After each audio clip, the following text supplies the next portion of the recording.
Во денешниот дневник ќе гледате: Охридските гимназијалци одлучија: ред настава, ред бојкот.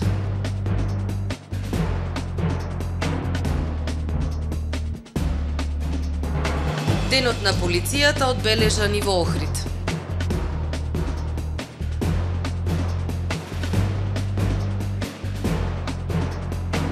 Патниците од населбата Езерски Лозија дискриминирани со меѓуградскиот превоз.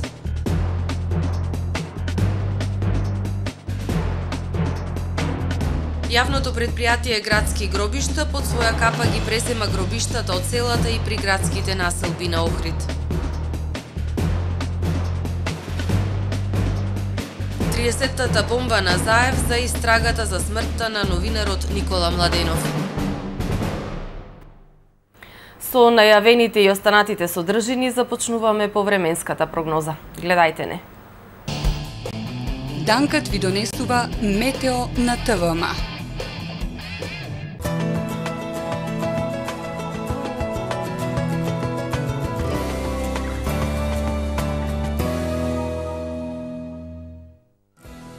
Во Охрид денес превладуваше умерено облачно време со сончеви периоди и максимална дневна температура од 27 степени Целзиусови.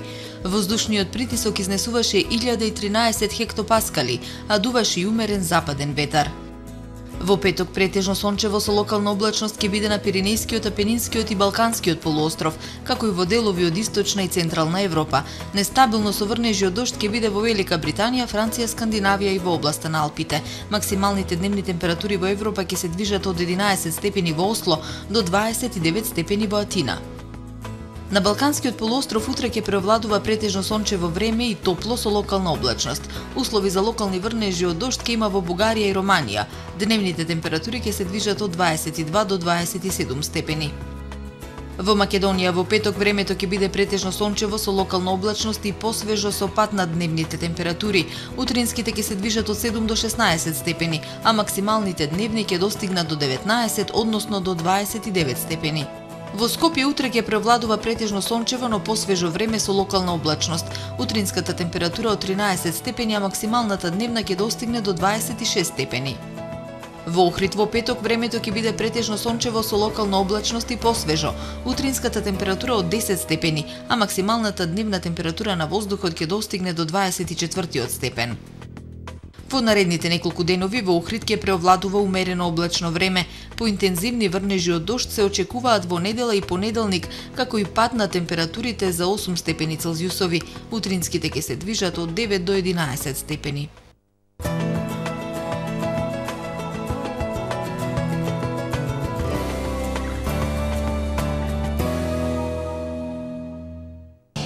Гледавте Метео во соработка со Данкат, село Мислешево, Струга.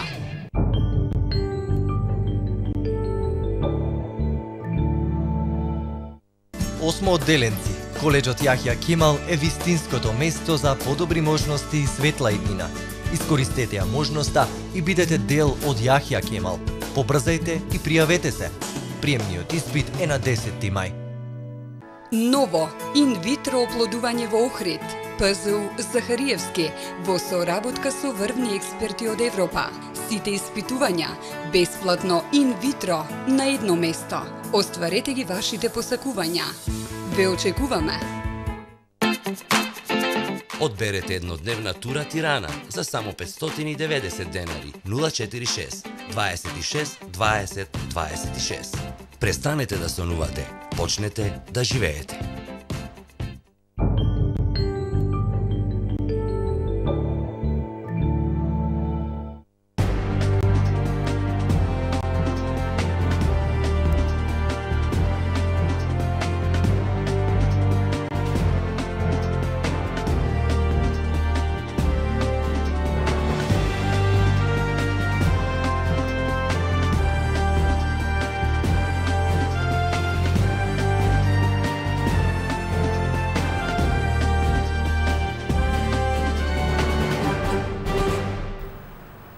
Добар ден. Прво издание на Дневникот на ТВМ.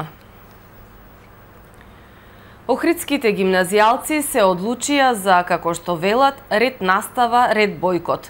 Директорот на гимназијата Звонко Трпески недостапен да ја потврди или демантира оваа информација. Во отсуство на најповиканиот да информира јавноста што точно се случува во оваа образовна институција, остануваат неизвестни многу прашања кои ги засегаат средношколците, а ситуацијата и понатаму е хаотична. Учениците од гимназијата Свети Климент Охридски и денес ја бојкотираа наставата. По синоќа одржаните родителски средби нема официјален став каков заклучок донесле учениците, родителите и професорите што понатака. Според првичните информации до кои дојде ТВМ, од понеделник средношколците требаше да продолжат со 30-минутен бојкот и 15 минути следење на настава. Потврда од раководството на гимназијата за ова не добивме. Директорот на гимназијата Свети Климент Охридски Звонко Трпески остана недостапен за јавноста. Така остануваат нејасни неколку прашања кои што ги тангираат средношколците од ова општинско средно училиште. Откако првиот човек на гимназијата не се одважи да даде информација за јавноста околу преговорите кои 2 дена се одвиваат во оваа институција, одговори побаравме од Рајко Домазетовски, член на училишен одбор и на Советот на родители.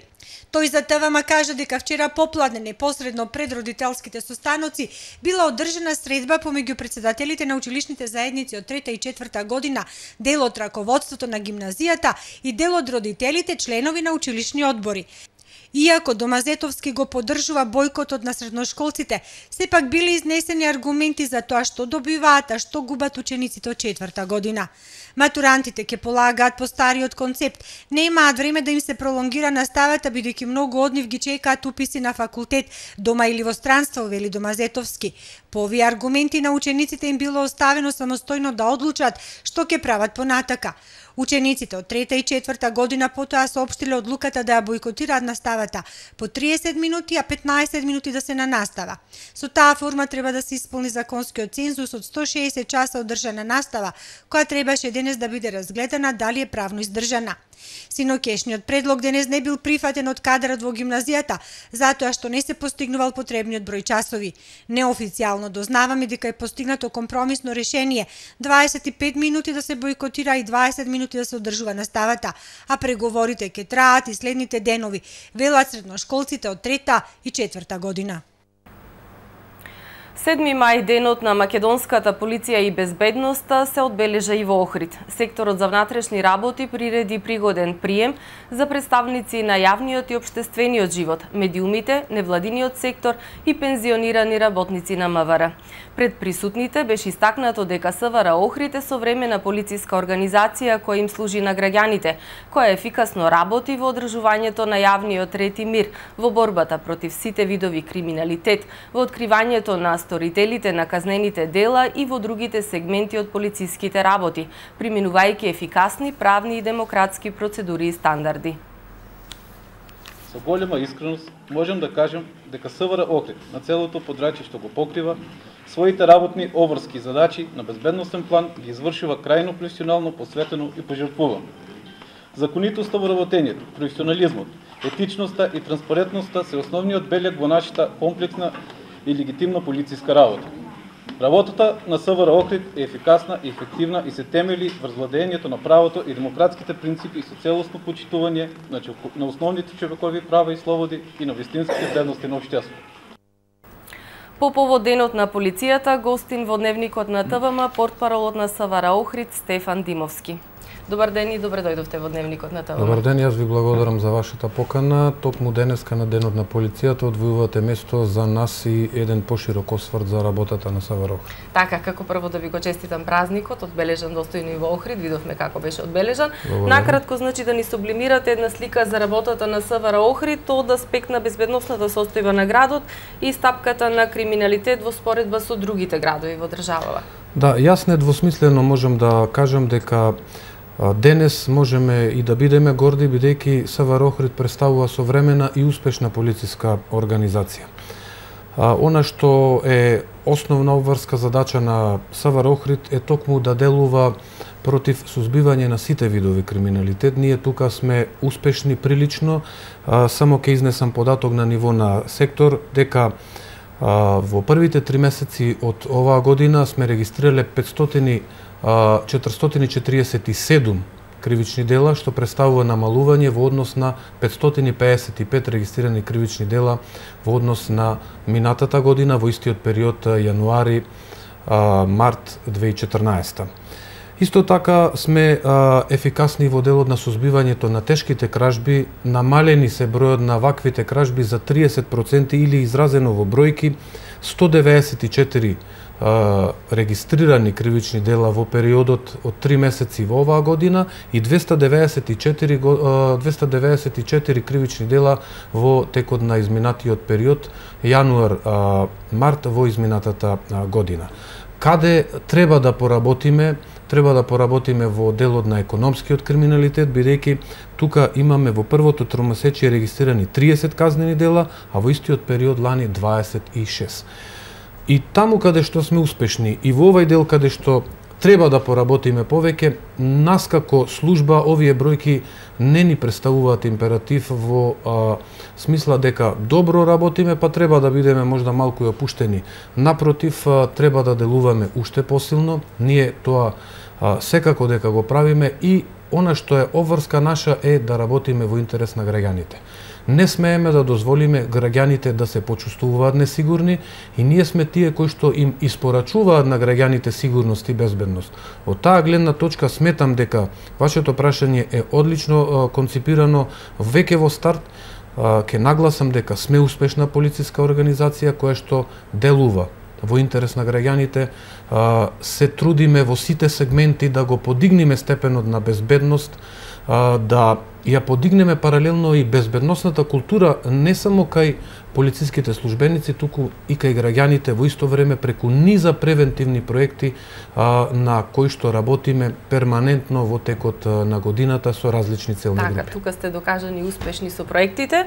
Меѓутоа, каква е кадровската и техничката опременост на секторот за одговор на задачите и предизвиците на службата?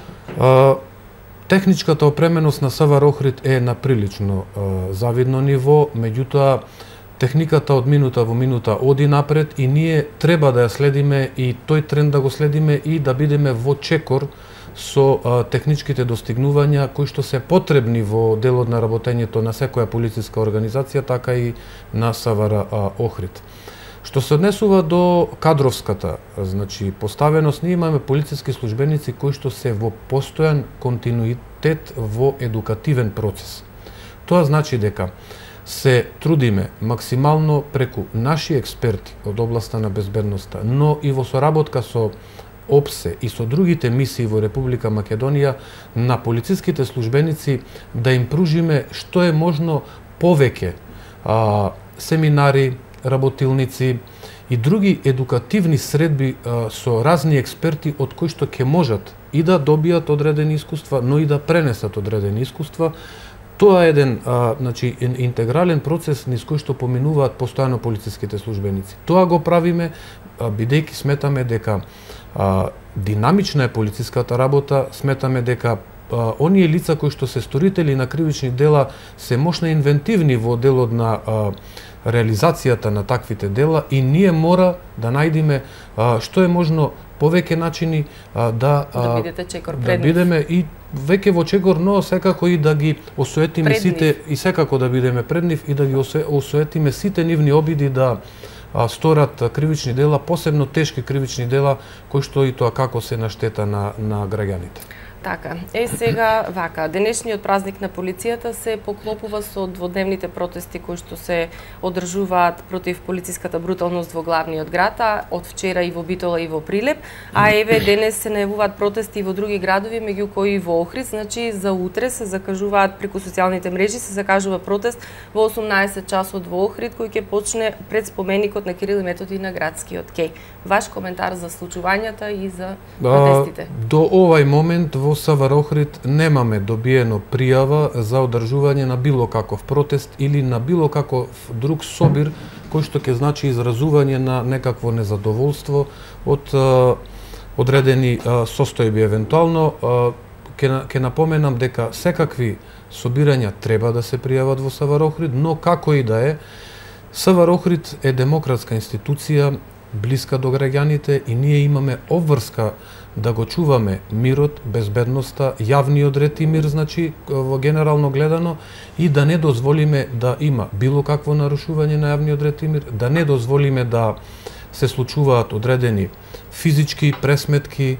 Кој е вашиот коментар токму поради тие физички пресметки и секако протестиве? дека треба да се најави пред се, како што спомнав, тоа е прва и основна работа, но и доколку нема најава, ние ќе бидеме присутни и нема да дозволиме ескалирање на било какви состојби, ќе се обидеме одредени реакции на одредени луѓе да бидат канализирани, секако применувајќи демократски методи во контактите со граѓаните и насочувајќи ги кон изразување на мирни манифестации на протест.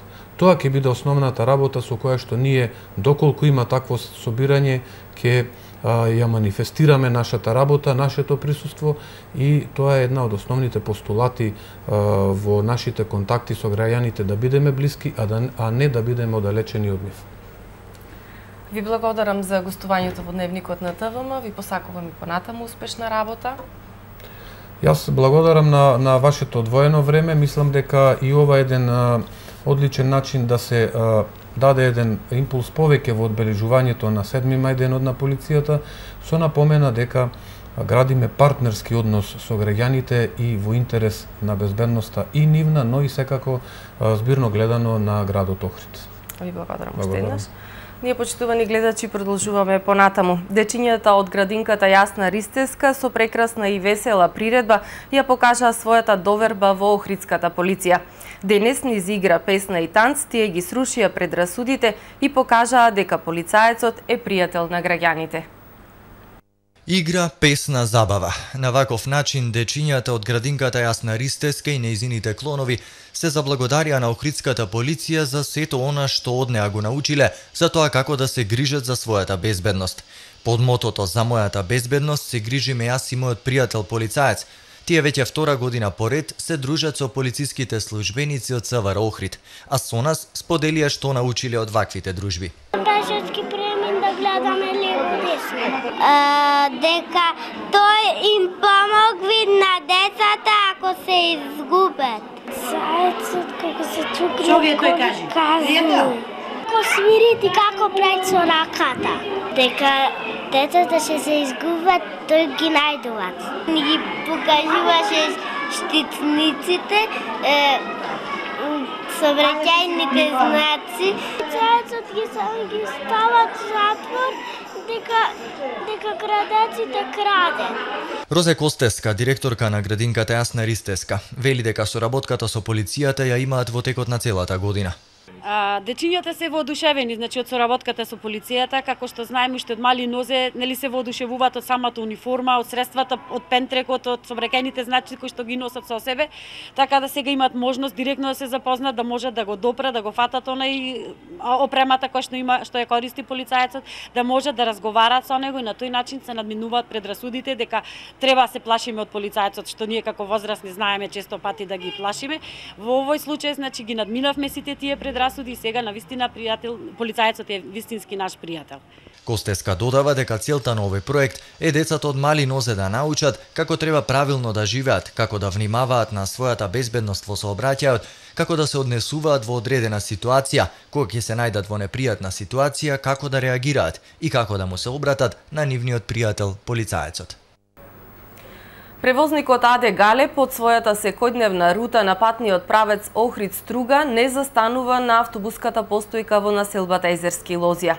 Причина за тоа е лошата патна инфраструктура со безброј дупки на стариот патен правец, поради што ги искршиле своите возила, информираат од оваа компанија.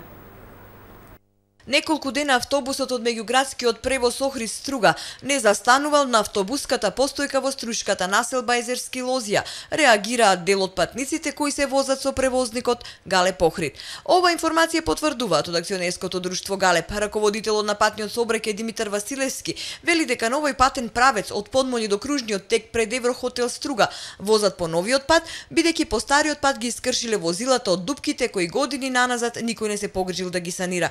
Тој апелира до сите патници од населбата Езерски Лозија да ја користат автобуската постојка пред Еврохотелот која се наоѓа 50 метри кон езерото. Тој нагласи дека не се засегнати учениците, бидејќи оние кои патуваат од Охрид за Струга и обратно се обезбедени со училишниот превоз. Со сите гробишта во селата на територијата на општина Охрид за брзо време ќе управува јавното предпријатие Градски гробишта. Предпријатието веќе презема активности за спроведување на оваа владина препорака со цел да се воведе поголем ред во работата на погребалните оператори, како и да се контролира дали документите за починатите лица се носат во матичната служба. Јавното предпријатие Градски гробишта за 3 месеци под своја капа треба да ги преземе гробиштата од селата и приградските средини во Охрид. Ова било препорака од владата на Република Македонија, откако претходно ја разгледала информацијата од инспекцијскиот совет, каде се укажува дека погребалните оператори не ги доставувале сите потребни документи за починатите лица на територијата на локалните самоуправи, како што изјави Зоран Симоновски, директорот на јавното предпријатие. Тоа значи дека го прекршуваат законот за гробишти и погребални услуги и во иднина треба да ставиме контрола, комплетна контрола на тие починати лица. После тие информации, значи владата со заклучок ги задолжува локалните самоуправи, односно нас како јавно предпријатие, да воспоставиме контрола на цела територија на локалната самоуправа, односно не само градските гробишта во Охрид, туку и гробиштата кои што се наоѓаат во приградските населби на територијата на локалната самоуправа. Тоа значи дека сите извршени погреби, значи повторувам, не само на територијата во Охрид и во градските гробишта, туку и на сите гробишта во приградските населби, јавното предпријатие мора да има контрола и да контролира дали тие починати лица, односно документи за тие лица се носат во матичната служба. Во ниту еден дел не го прекршуваме законот за гробишта и погребални услуги, вели Денис Шибаковски, директорот на погребалниот оператор Мирен Сон.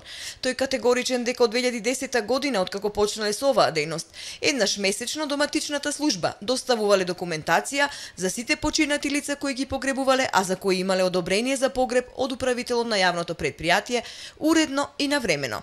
Според Шибаковски, проблемот во руралните средини, каде што како сопственици на гробиштата се јавуваат верските заедници, кои што не се управители со тие гробишта, е што нема кој да издаде одобрение за погреб, па семејствата на починатите самостојно ги вршеле погребите.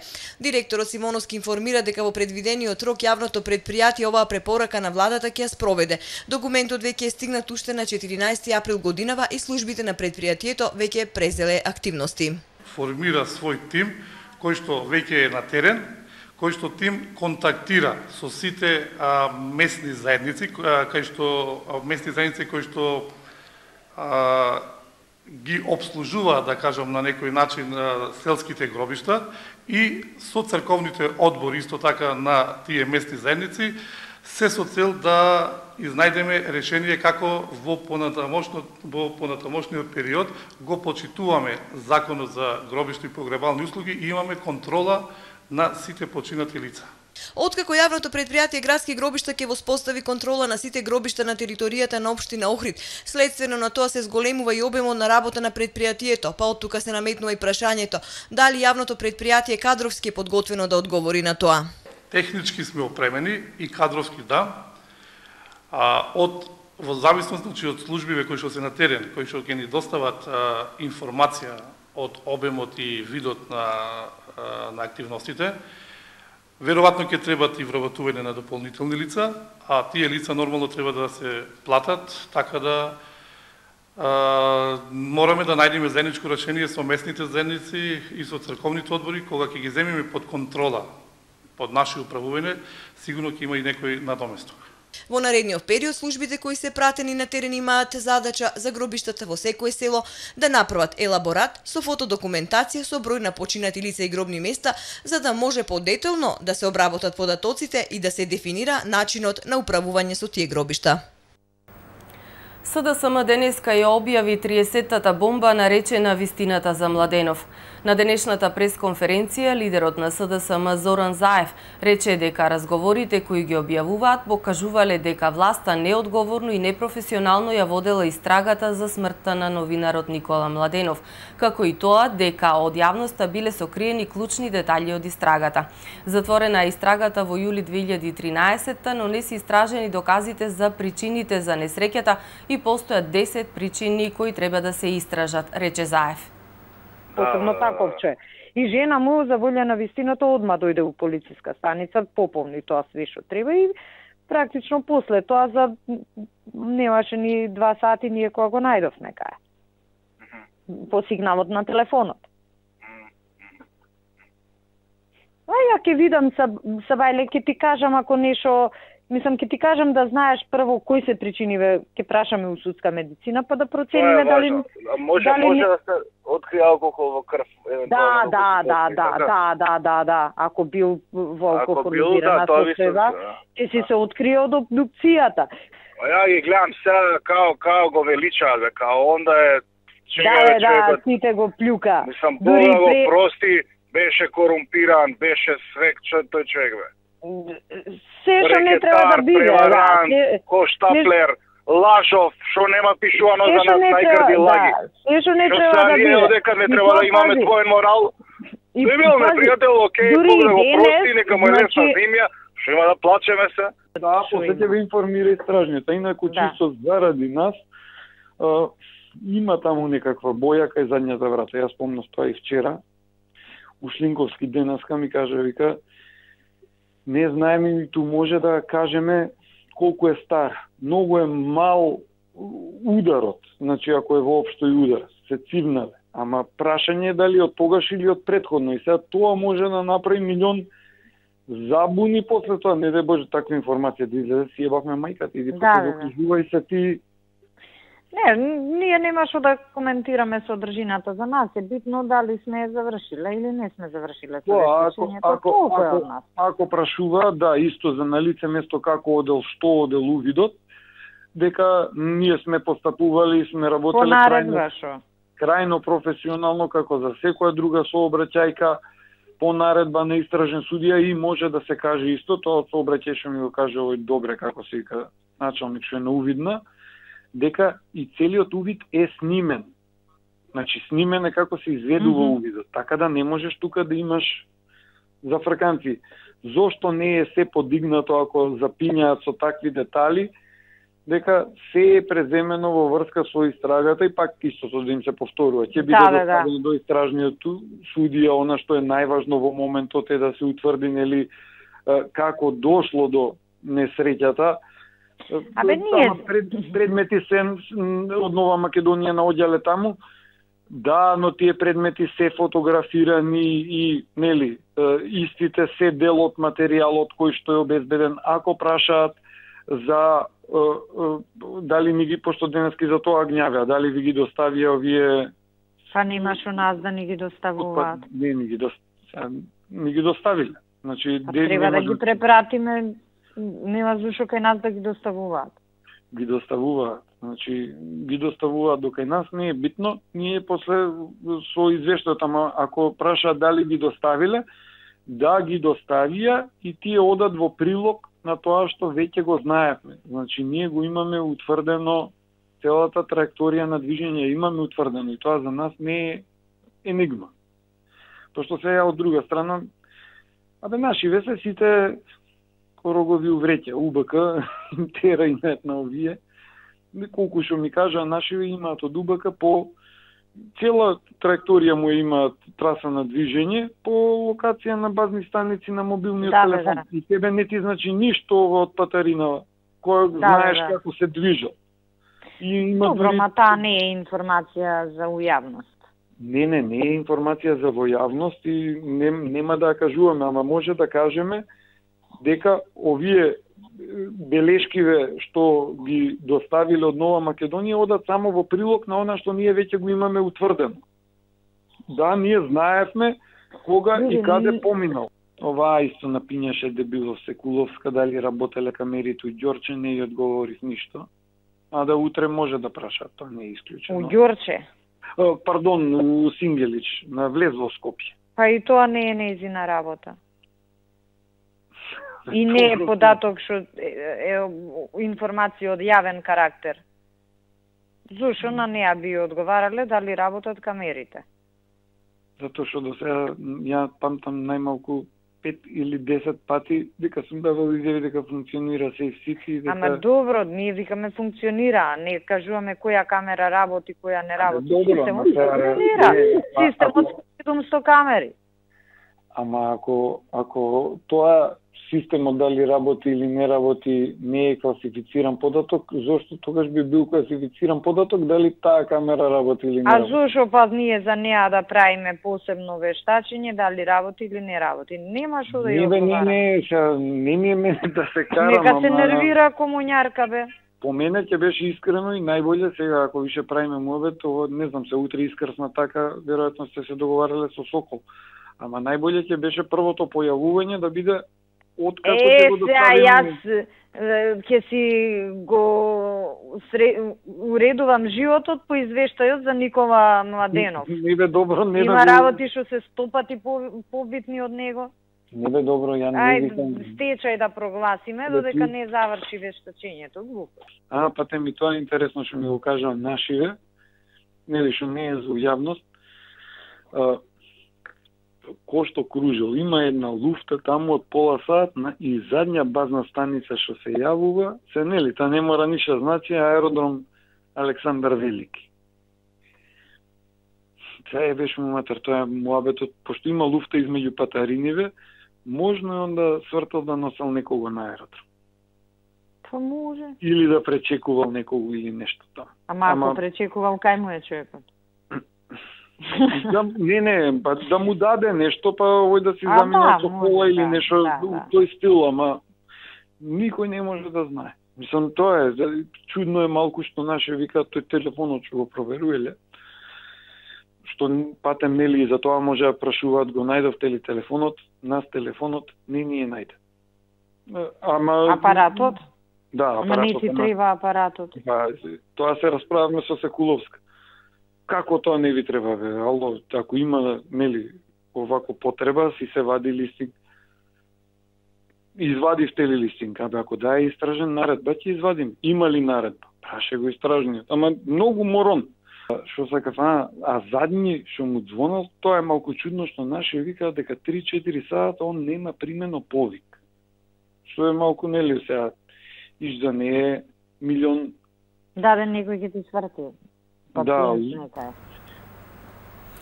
Во продолжение да погледнеме дел од вестите кои ги пренесоа светските новински агенции. Во Велика Британија денеска се одржуваат избори на кои 50 милиони регистрирани гласачи распределени во 650 изборни единици треба да изберат исто толку пратеници за нов состав во долниот дом на парламентот. Овие избори се означуваат како најнеизвестните и најнепредвидливите досега затоа што до последниот ден од едномесечната кампања ниту една од двете најголеми британски партии не обезбедија по забележителна предност. Во изборната трка учествуваат десетина партии од сите 4 делови на Велика Британија, но главната пресметка за влез во Даунинг Стрит 10 и овој пат ќе биде помеѓу конзервативците на премиерот Дейвид Камерон и опозиционите лабористи на Ед Милибанд. Овие две партии до самиот крај останаа во мртва трка, при што конзервативците влегоа во денешното гласање со минимална предност од само 1% од гласовите на британците. За разлика од сите други претходни парламентарни избори, на овие во преден план се појавија и две досега маргинални партии, Шкотската национална партија и партијата за независност на Обединетото кралство, кои може да освојат значителен број пратенички места. Низ целата земја има приближно 50.000 избирачки места, што ќе се затворат доцна вечерва во 22 часот. Првите резултати од гласањето се очекуваат веќе по 3 часот по полноќ, а победникот се предвидува да биде познат околу 5 часот во петок наутро. Десетици торнада го погодија централниот дел на Соединетите Американски држави, уништувајќи кујки и автомобили, додека поради поројни дождови регистрирани се и поплави. Во сојузните држави Канзас, Небраска, Тексас и Оклахома регистрирани се најмалку 29 торнада. За сега нема извештаи за човечки жртви, а најмногу материјална штета е предизвикана во Оклахома Сити. Градот беше погоден од 2 бури во ист ден. Уништени се кујки, автомобили и предизвикан е прекин на снабдувањето со електрична енергија. За прв пат во градот е издадено предупредување за поплава откако наврнаа 15 сантиметри дожд на метар квадратен. Председателката на Чиле Мишел Бачелет побара од сите министри во владата да си поднесат оставка, а таа во следните 72 часа ќе одлучи кои од членовите на кабинетот ќе останат, а кои не. Потегот на Бачелет доаѓа во момент кога низиниот рейтинг е на рекордно ниско ниво. Освен тоа, таа призна дека низиниот раководен тим се соочува со корупциски скандали. Довербата во политичката и бизнис елита е подкопана поради избунувањето неодамна на скандалот за привилегиран банкарски кредит кој му бил одобрен на синот на председателот, како и на аферата со финансирање на предизборна кампања во која беа вмешани политичари од десницата и позната компанија. Бачелет беше втор пат избрана со огромна предност за шеф на државата во декември 2013-тата. 14 месеци подоцна, нејзината популарност се намалила за 31%, а само 26% од чилијанците имаат доверба во нејзината влада. Рускиот производител на огнено оружје Калашников на парадата по повод Денот на победата на 9 мај на Московскиот црвен плоштад ќе представи модернизирана верзија на пушката АК-74М, за која тврди дека е 50% попрецизна во однос на претходната. Во соопштението на концернот се наведува дека новата пушка Калашников ќе биде опремена со модерни оптоелектронски и ласерски апарати, лампи за мала видливост и придушувач. Покрај тоа, новата Калашников АК-74М ќе биде опремена со лансер за 40 мм гранати и бајонет. Таа ќе биде 50% попрецизна на оддалеченост дури до 300 метри во било кој период од денот и при различни временски услови, соопшти фирмата Калашников. Почитувани гледачи, по дневникот на програмата на ТВМ следува емисијата Под лупа. Останете со нас. Пријатно.